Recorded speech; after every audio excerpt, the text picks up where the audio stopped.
Sanskaras. You all know in general, sanskaras are the impressions. That's the English translation for sanskara.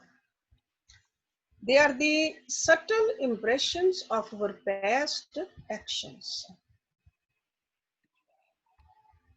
As long as we are alive, we are continuously doing actions.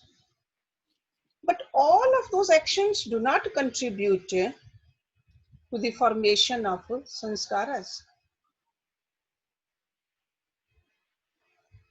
Actions that we perform with full awareness are the ones that make the greatest impressions on our mind. Full awareness. In other words, it is the intention behind the action that gives power to that action. Literal meaning of the word sanskar is a Sanskrit word, and every Sanskrit word is full of meaning. Some means well planned, well thought out, and kar means the action undertaken. So that's why the sanskars means the impressions or the impact of the action we perform with the full awareness of its goals.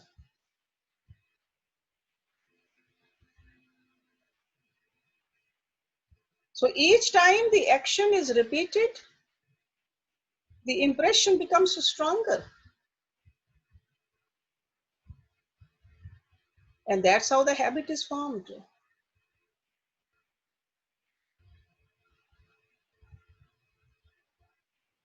According to our rishis, there are rites or practices ordained in Hindu scriptures to guide an individual being towards a proper sense of duty and obligations during the various stages of life.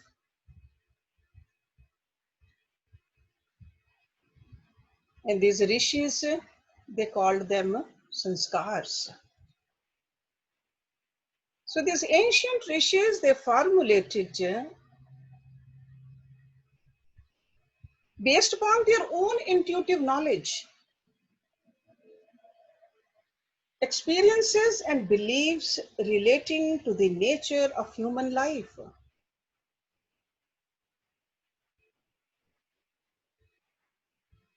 They said certain actions we do where we create an atmosphere which is conducive to the maintenance of virtuous tendencies.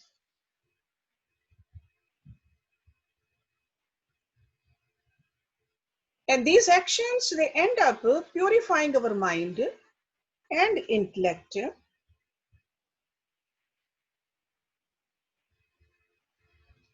by creating truthfulness in our mind and purify our mind, and they create generosity in our heart.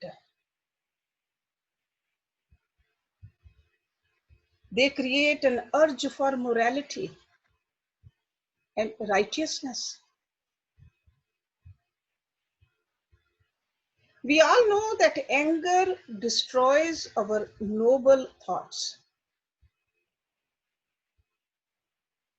Greed destroys our good actions, or they lead us towards the evil actions. And pride hinders our normal growth. And arrogance leads to a very irrational behavior. Arrogance. So these sanskaras which were created by these ancient seers, They destroy anger, they destroy greed, they reduce the pride and arrogance. These four big enemies of ours. Sanskaras also, they're like a milestones or the signboards on the path of life. All the confusion at the crossroads ends when we really know about these sanskaras.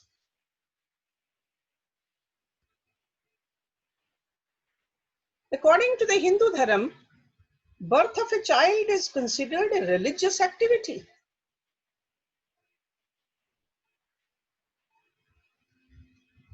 That's why these sanskaras which we are talking about,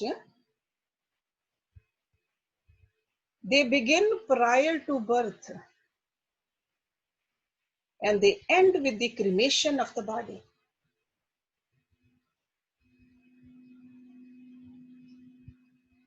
There are number of sanskaras. In the Vedas, they say there are 16 sanskaras,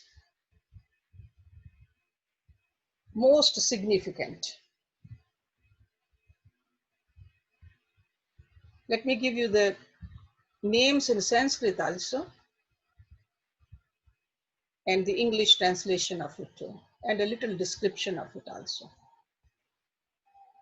The first sanskar is called Garbhadhan. And if you don't know how to pronounce it or how to spell it, we will have a handout for you in the website. Garbhadhan. That is called a conception. So this sanskar is performed by the parents, and it includes prayers for a child in order to fulfill the parental obligations to continue the human race. So prayers are done by the parents that we want to continue this human race. We are doing our duty and we are praying to God to send that kind of a Jiva Atma which will help us. Because one of the three debts is that we got to continue this human race also. Pitri Rin, which is called.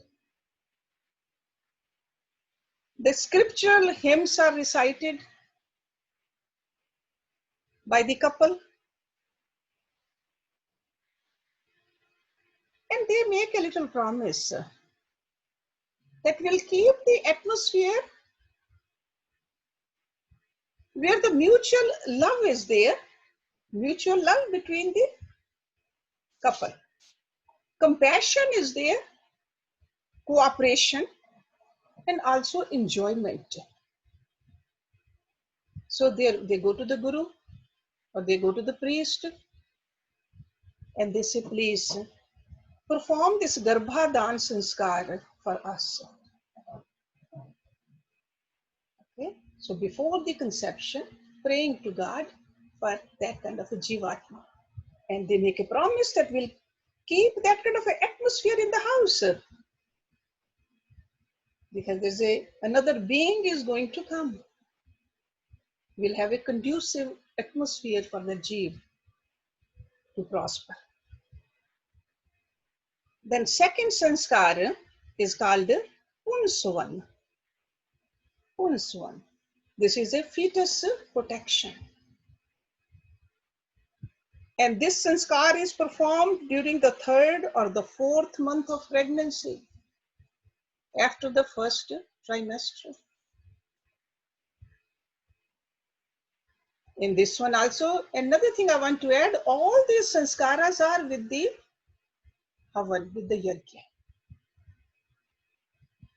In front, the priest or guru will invoke the fire, the sacred fire, and all the hymns are recited in front of that sacred fire. So the priest recites Vedic hymns to invoke divine qualities in the child.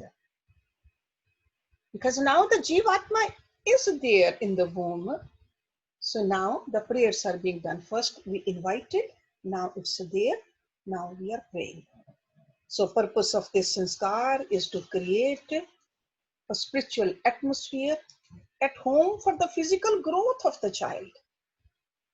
So that means the parents, they promise that we'll keep a very sattvic atmosphere outside, because whatever is happening outside, it is affecting the child inside the womb. Sattvic food, sattvic thoughts, sattvic deeds. Because the child is paying attention. We have had the stories in our scriptures where children, they could hear, and they were so evolved that they could even talk back from the womb too. Those are very evolved souls, but otherwise also effect is on the child. So we got to be very careful. Then the third sanskar is called Simanto Nayan. Simanto Nayan. This sanskar is similar to a baby shower, and it's performed during the 7th or 8th month of the pregnancy. And the prayers are offered to God for the healthy physical and mental growth of the child. According to the Hindu sages, the development of the mental stage of a child in the mother's womb is maximum around this time.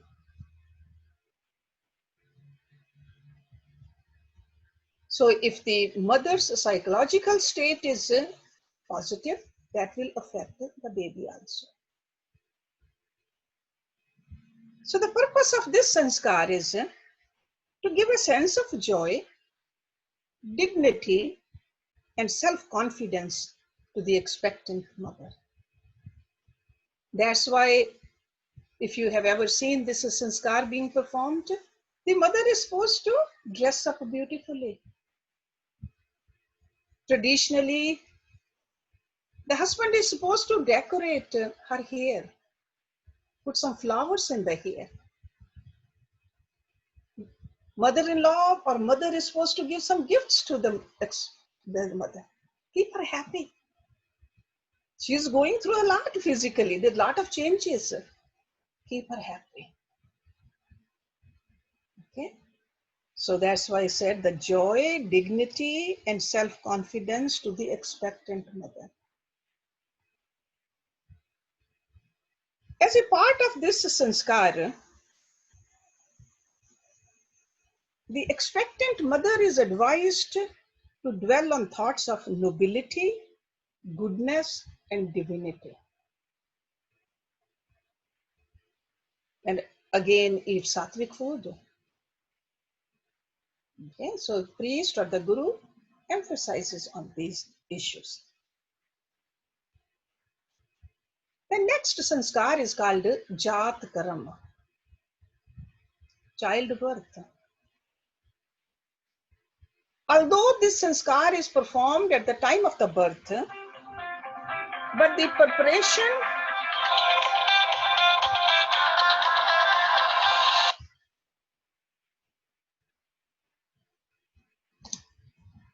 call Pinky, that is Pinky's one. So preparation for its performance occurs prior to birth.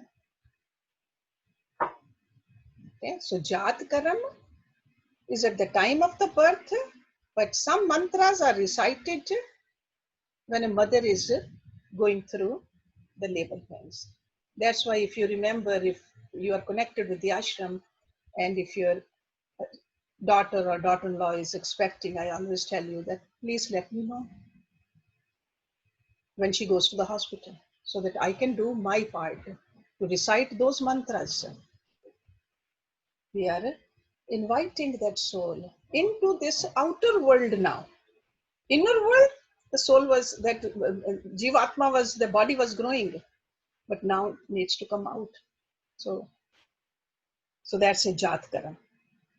So we welcome the child into this family. Mantras are recited for a healthy and long life. And again, these mantras where we promise ourselves that we'll create a pleasant atmosphere for both the newborn child and the mother. Both. Okay. Then comes the Namkaran Sanskar. See, some of these names you are familiar with, some you are not. So Namkaran, naming the child. Name selection is performed according to the scriptural procedures, according to these rishis. So the name is selected so that its meaning can inspire the child to follow the path of righteousness.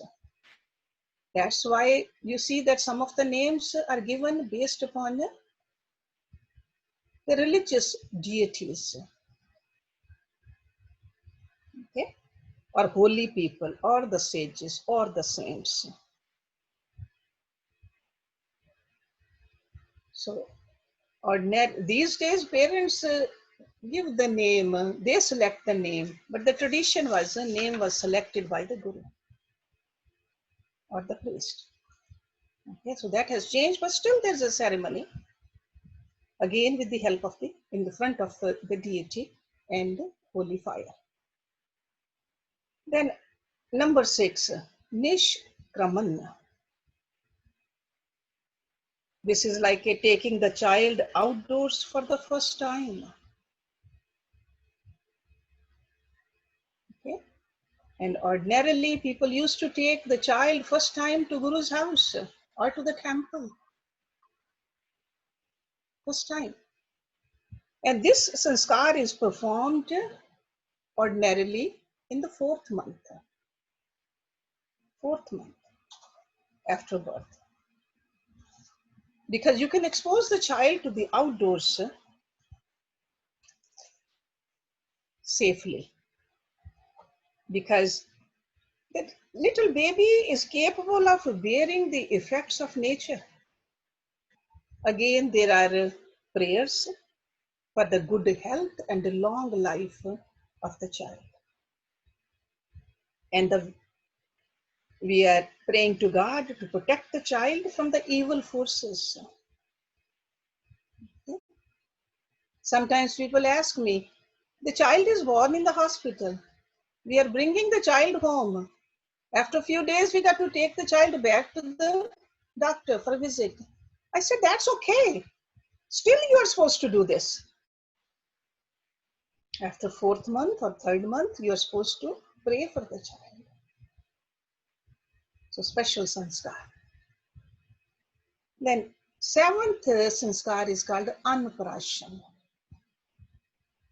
giving the child the solid food. In the 6th, 7th or 8th month, depending upon the health of the child, the baby, child is fed the solid food. And solid food is normally, in our Vedas also they have written, the rice flakes in the milk, because so far the baby has been taking mother's milk. Now you just add in the milk some rice flakes. That is solid. Anprashan. Okay. So there are great details given about what kind of a food, what time. There's called in Hindu scripture which is called Griha Sutras. So a lot of description in there. So relating to the type, quality, and even the quantity of a food. Okay, because body is going to be, the physical body, the outer shell is going to be built with that solid food. Anmekosh. So this anprashan sanskar, again, thanking God, praying to God, so that this an is fruitful to our baby. Then 8th sanskar is called mundan, hair cutting. This is performed during the 1st year or the 3rd year. when the child's hair is removed by shaving. Okay? Some people, they just cut a little, but this sanskar is really to shave the whole head. So this helps the new hair to come out better also. Plus, at the same time, parents make a promise. This is mainly for the parents, that we will live our life the way we can get rid of the old bad sanskaras from our child's mind. Just like we are removing the old hair, we will remove the old bad sanskaras also. And usually this sanskar is celebrated with extraordinary festivity. Mundan sanskar. You invite, because by the time child is a little older, you invite a lot of people and you just have a celebration. Okay. Then next sanskar is called Karan Ved, ear piercing.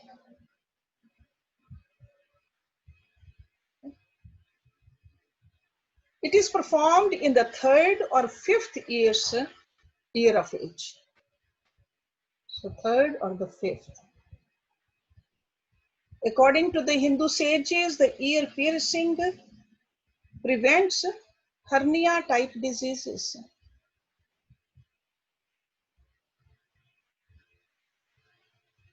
So it is for girls, and all these sanskaras are for both girls and boys.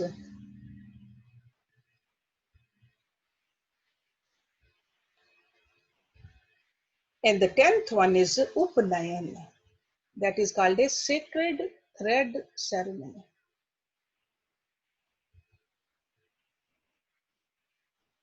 This introduces a child to a teacher, a guru, in order to receive education. So it's a marking the entry of the child into the period of studentship, the first stage in life. You remember there are 4 stages: Brahmacharya, Grihastha, Vanprastha, and Sannyas. So now the child is old enough to understand that I am a student, and this sanskar is performed when the child is about 5 years of age.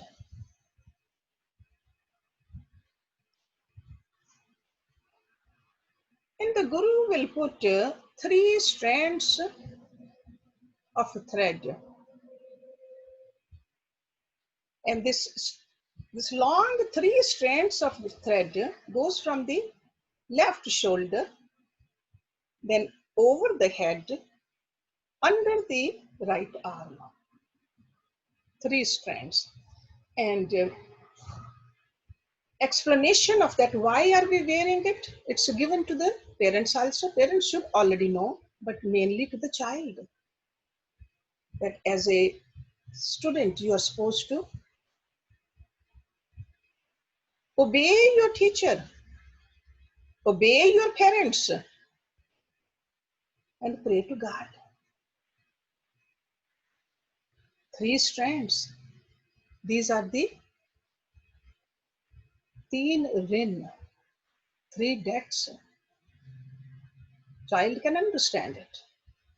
See, again I said, if we repeatedly tell a child, ultimately the impression is made. But it's our duty, it's a guru's duty and it's a parent's duty to make sure the child knows.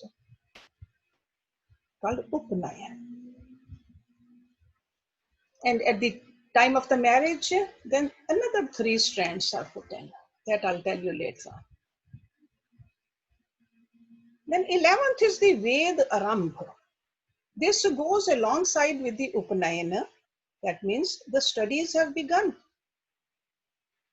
So in the school these days, they will definitely teach you all the secular studies. But the student has to be in touch with the guru also to know the sacred studies. It's very important. Hand in hand. The very first mantra which a student should know, the Gayatri mantra.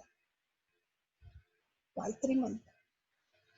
So child prays to God for illuminating his mind and intellect in order to acquire knowledge. In order to acquire and absorb secular knowledge also, we need the mind and intellect. Okay? So both.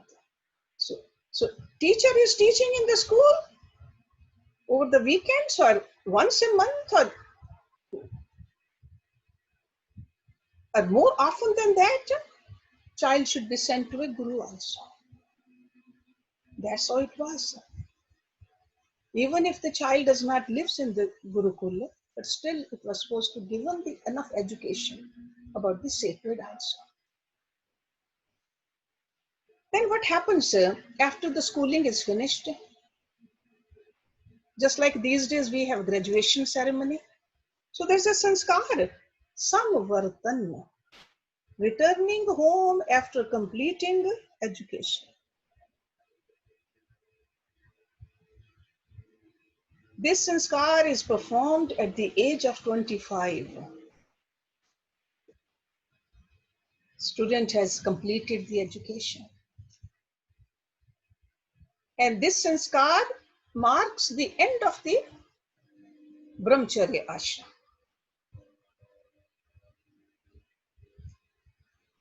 Then what happens? Then the second stage of life begins. Vivaha sanskar. Vivaha is a marriage. In Hindu Dharam, marriage is a sacrament. And it is performed after completing your education. A marriage enables a person to enter the grihastha ashram, the second stage of life. So brahmacharya is finished, you enter into the grihastha ashram. And then the 14th sanskar is called Vanprastha. Vanprastha is preparation for renunciation. So this sanskar is performed at the age of 50. So 25, now you are 50, to celebrate the departure from the second stage of life and entrance into the third stage. So a person renounces worldly attachments and spends increasingly more time in the spiritual activities. That's what it means. You study more, you meditate more, you do more selfless service also. Detachment from the world and attachment to the ultimate in the Vanprastha. Then 15th is called as sannyas, renunciation. So for 25 years, you just keep on practicing renunciation from the worldly life. So this sanskar is performed at the age of 75 to celebrate the departure from the Vanprastha ashram and entrance into the sannyas ashram. And this is the fourth and the last stage of life. So a person completely renounces worldly attachment. So it's gradually, it happens, starting from the Vanprastha, gradually, and then now completely. Okay? That doesn't mean you don't eat food. That doesn't mean you don't wear clothes. You do all that, but mind is attached to God. Done enough, played enough. You eat only as much as you need to survive in this body. And the 16th sanskar is called Antyeshti. Antyeshti, cremation. This is the final Hindu sanskar, and it is performed after the death of the person by his or her descendants. You see, the first two sanskars were by the parents before you were born. The last one is by your children or other people after you are gone. And in this sanskar, the material elements of the physical body return to nature. And the soul or the Atma is liberated from the present birth.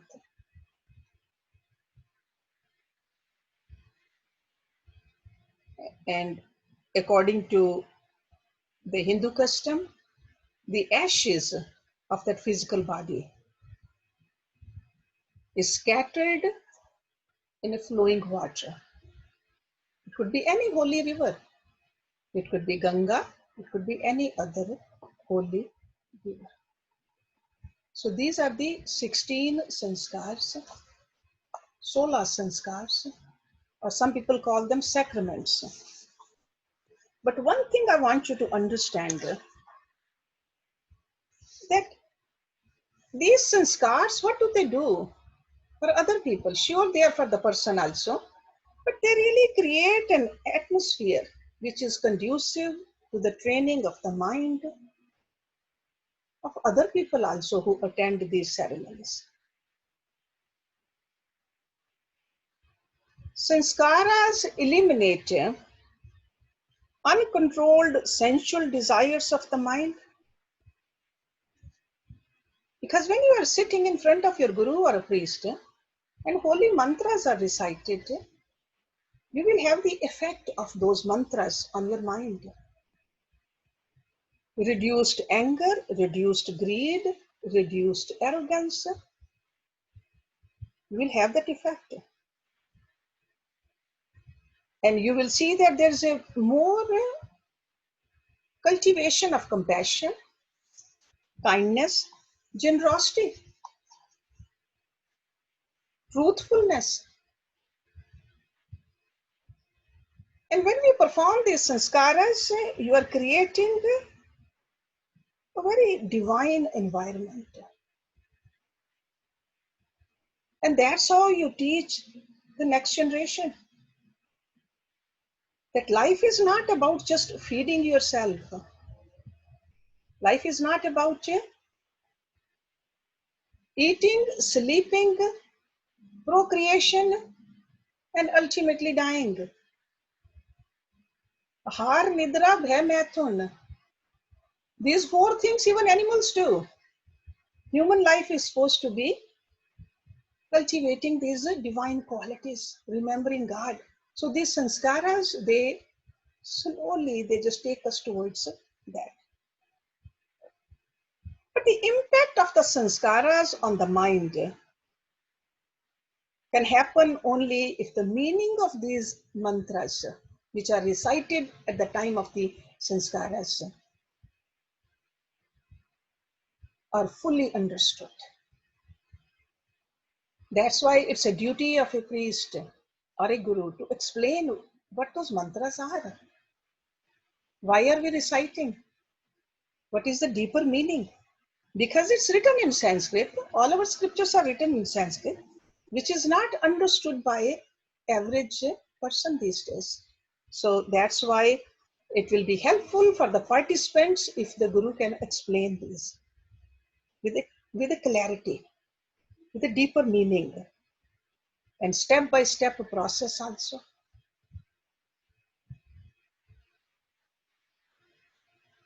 You can see that preserving and enriching the sanskaras is also our duty. That is our debt also. Because rishis are the one who wrote these sanskaras.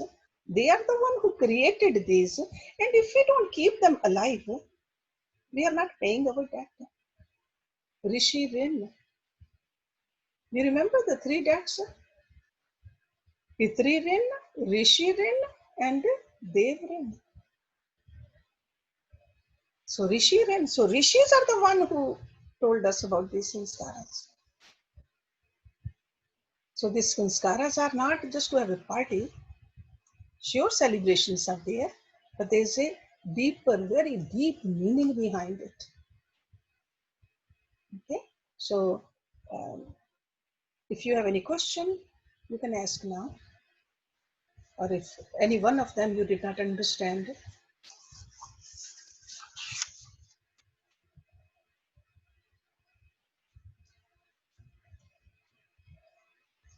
Everybody got it? Urmil, yeah, you can unmute yourself.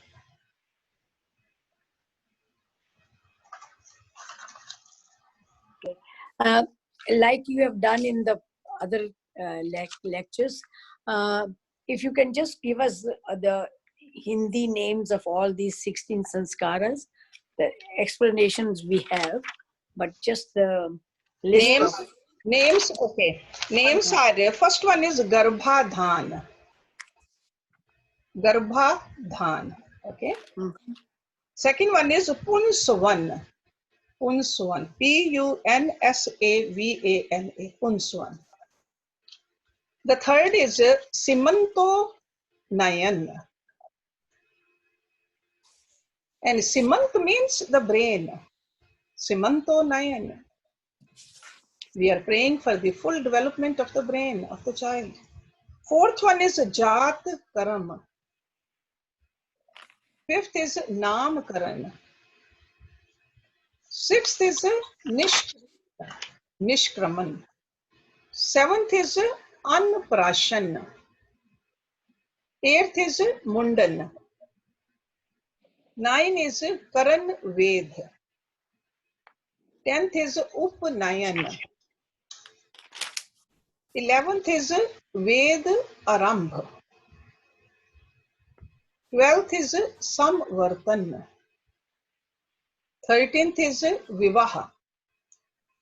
14th is Vanprast. 15th is Sannyas. And 16th is Antyeshti. Antyeshti. Okay. Hershey, this is Raj. I have a question about number 8, Mundan. You were saying that parents promise that they will try to remove old sanskaras from the child, like old hair. Yes. How do parents know what are the old sanskaras, which are really impressions, and how to remove? See, old sanskaras, when you see a child showing excessive greed, selfishness, so we are talking about the negative tendencies. Right. Parents, they should be at that stage, at that time, old enough to really see that this is a bud which will not bloom into a beautiful flower. Guide the child right now. Okay. See, if a child likes to steal, because children often they become little greedy. They see somebody's thing and they just pick it up. I still remember we used to live in Shimla. Our house was far away to walk everywhere. Sunday we used to go to the market where my parents will buy the groceries.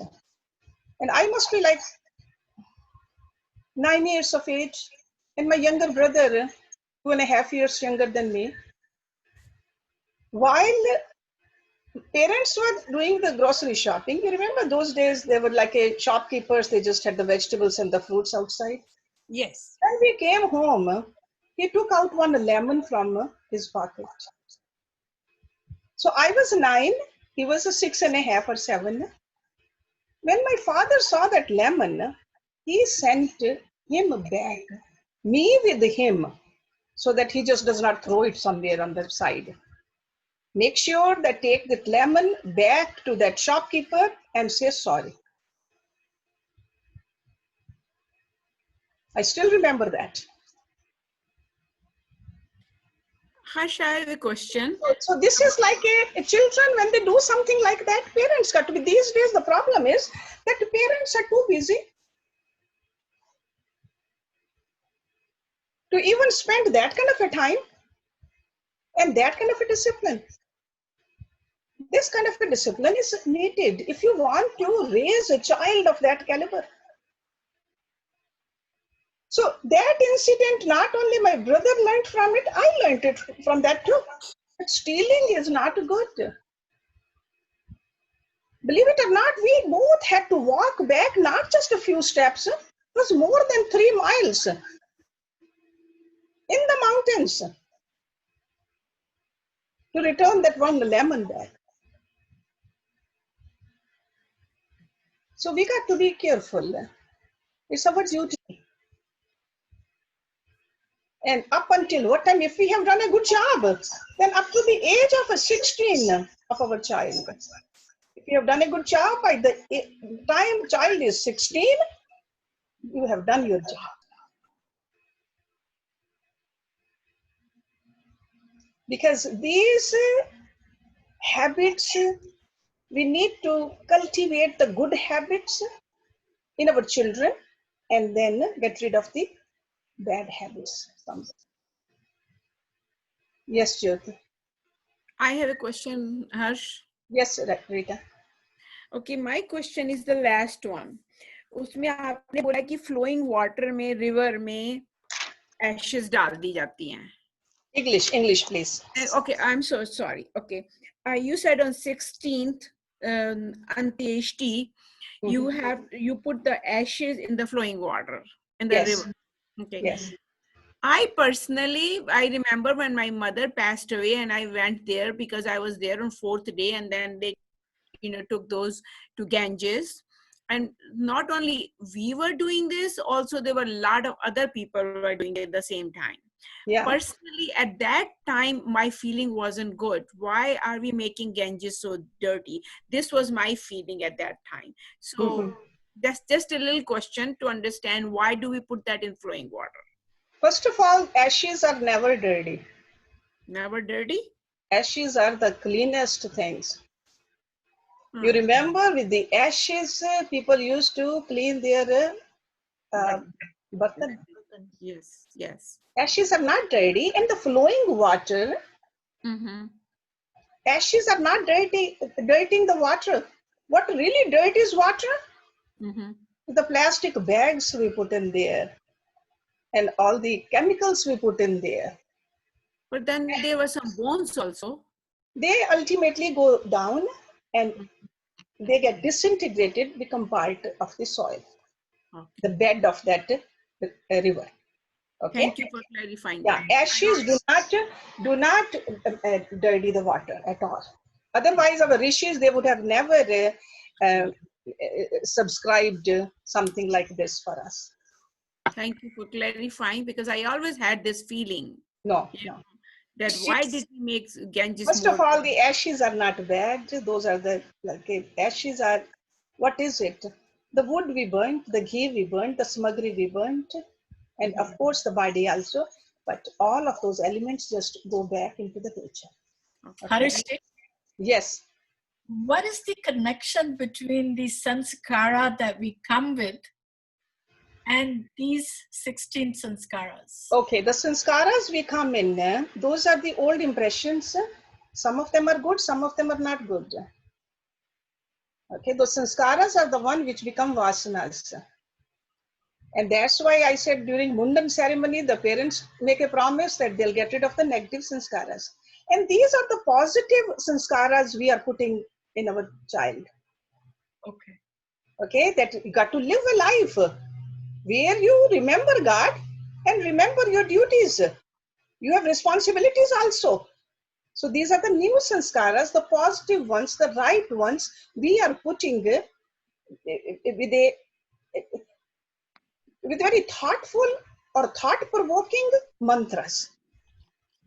Almost like giving foundation to the good sanskaras when the soul comes in.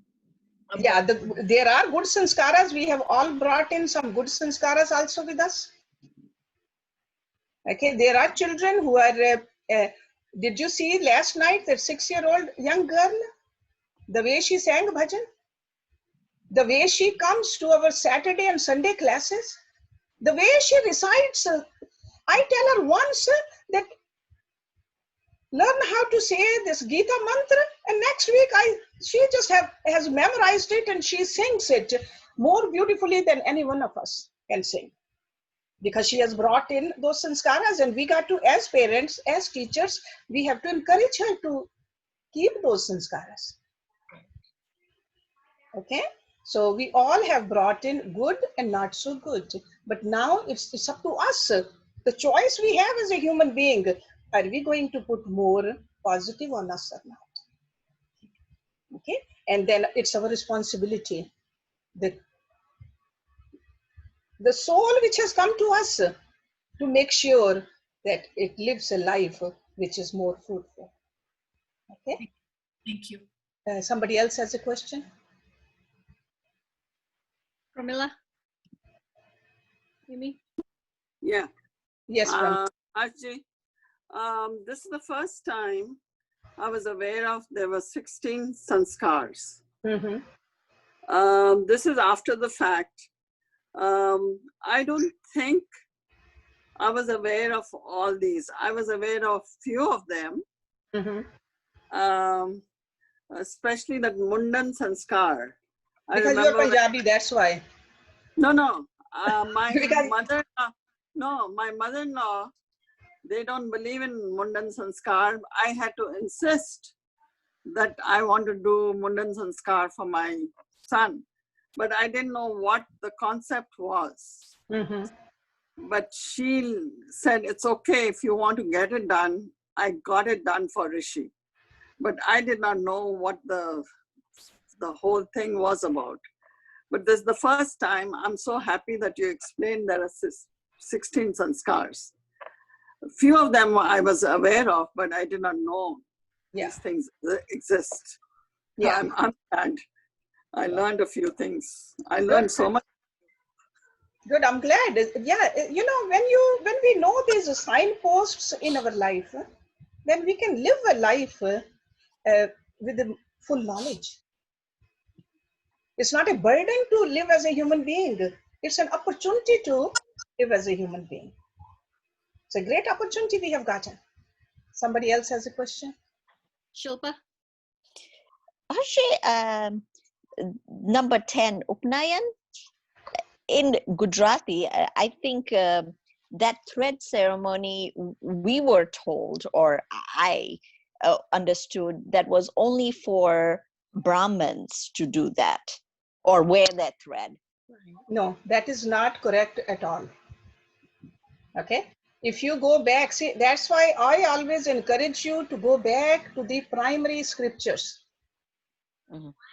In the Vedic scripture, where it's all mentioned, when you come over here, I'll show you the book. It's all of these sanskaras, regardless of the gender, we need to do. So Girls, boys, any caste, doesn't matter. Those castes, whether we are a Brahmin or not, we are supposed to pay the debts. I did it for my grandson last Saturday, and next year I'll do it for my granddaughter also. So but these debts, these 3 debts, whether we are a girl or a boy, we need to pay. And our Vedic rishis, they said it very openly. These are for the boys and the girls both, regardless of what your mental inclination is. But isn't that the thread they wear the whole life? They can wear it or they can keep it. See, right now, what I did with my grandson, he's only 5. He cannot keep wearing it. So I gave a beautiful box to him. I said, put this in there. On special occasions, wear it. But remember, put it on your study desk. Remember, and you should have seen how much attention he was paying. When I was explaining to him, this thread is for this, and this for this, and this for this, he paid full attention. Sure, I'll have to repeat it again. And that's why it's good to have the kids participate in somebody else's sanskaras also. See, just like when we go to somebody's wedding, our own wedding vows, they come alive for us, right? It's like a reminder to us. The same way the children, grandchildren, they should be taken to the temples for these sanskaras. And it's our duty to explain it to them in their language. In their language. Because the idea behind what those rishis they established, it is still true. We want our children, grandchildren to study well. We want them to mind their parents. We want them to be nice to this nature also. Whether you call it a god or whether you call it nature. We got to tell these children. But first we got to know. Okay, so this is this is where the cultures, the cultural impact has really failed in certain areas. Just like you said, Gujaratis do that. Mm-hmm. Because nobody even thought of checking the primary scripture. Mm-hmm. Never just believe in hearsays. Mm-hmm. These Vedic mantras, they don't say that only for the Brahman boys. We send our children to school, Mm-hmm. right? So for a human being, Mm-hmm. as a human being, we need to uplift ourselves. And we want to make sure that our children are also, they cultivate these qualities and they feel uplifted too. And Hershey's that done at the Thank you age for of 5, clarifying. you said? Hmm? At the age of 5? At the 6? age of 5, because normally a child goes to school, starts the real schooling at the age of 5. Preschool, when they enroll into the school. Right. Okay. Hershey, this is Sonia. Namaste Thank to you and Namaste, Sonia. everyone. Quick question regarding the thread ceremony thing. Is that the same thing which is called as Janeu? Yes, Janeu or Yagyopavit. Okay. Sanskrit name for that is Upanayan. So Upnayan, you're saying it's for a girl and boy also. I Yes, definitely. never Girls knew and that yes. threads, the Janeu ceremony I've heard, and my brother had it too, but never knew about that. Oh, That's girls should have it too.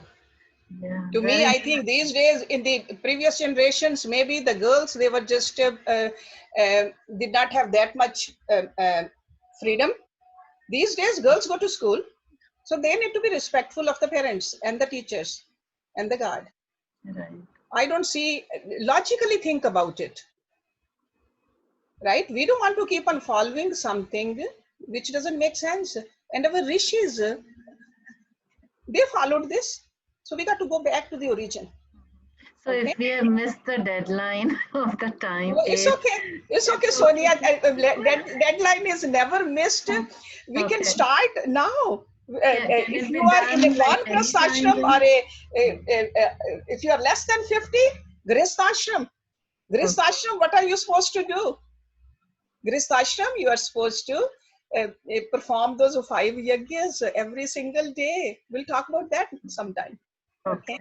So, Grihastha ashram, control your mind. Our emotions should be in our control during the Grihastha ashram we learn. Because we are sharing the space with another human being, not our brother or a sister or a mother or a father. It's somebody who grew up somewhere else and we got married and we have to share the space. That's where we learn how to control our mind. So that's why in the first ashram, in the brahmacharya ashram, you work on the body. In the second ashram, mainly you work on your mind. The third ashram, you work on your intellect. The fourth ashram, you detach from everything and be ready to let go of this body.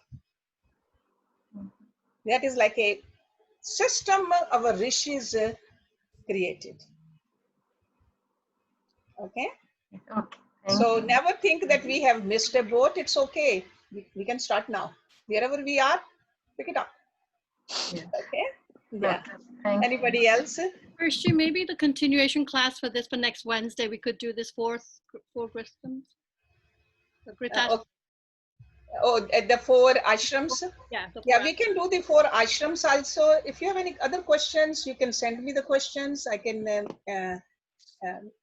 talk about that, or I can talk about the Panch Yagya also. There are Panch Yagya for the householders. Then there are 3 dads and 3 more dads, because first 3 threads and then 3 more dads. So as a householder, you take more responsibility. See, life is about responsibilities. See, these days we look at the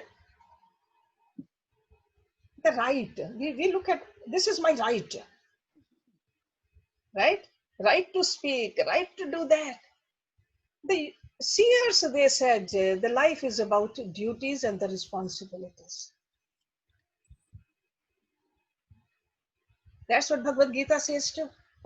When everybody is doing their duty and responsibility with the utmost care, there's no problem about the rights.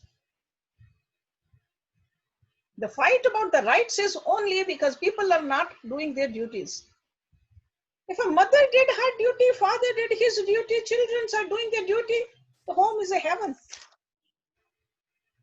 But when children say, no, this is my right, and mother says, this is my right, that's where the quarrel starts. Okay, more emphasis on the responsibility and the duties. Okay, so 11:30 right now.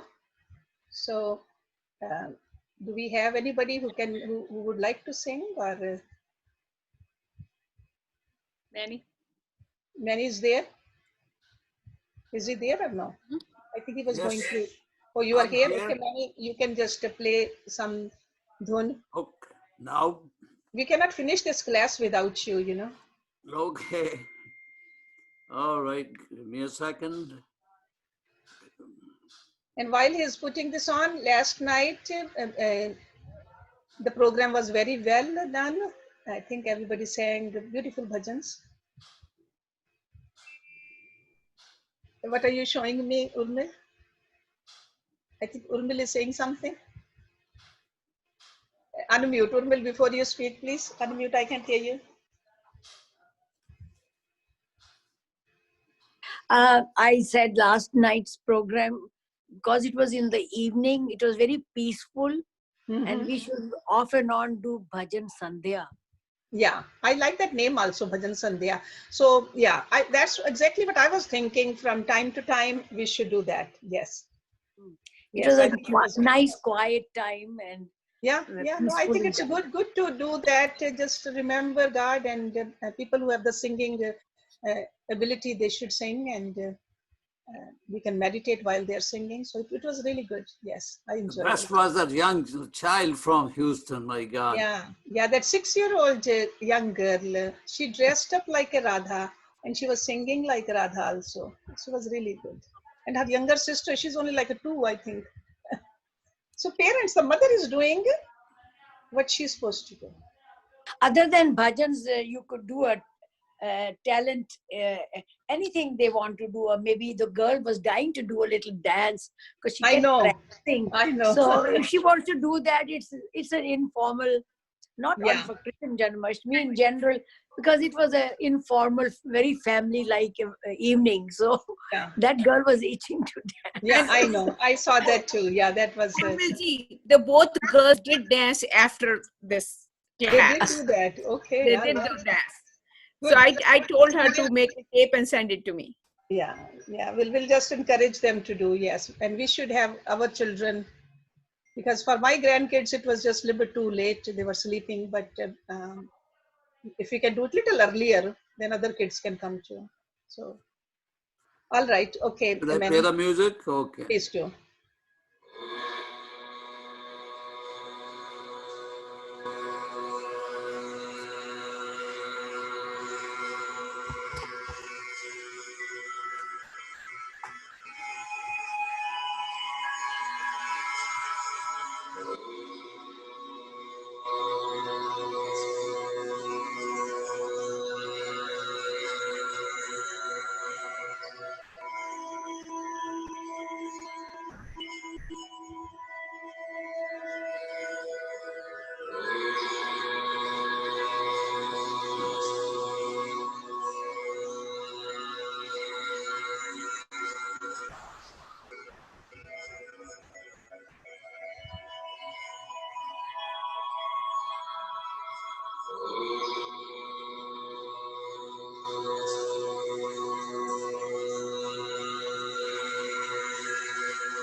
Thank you very much.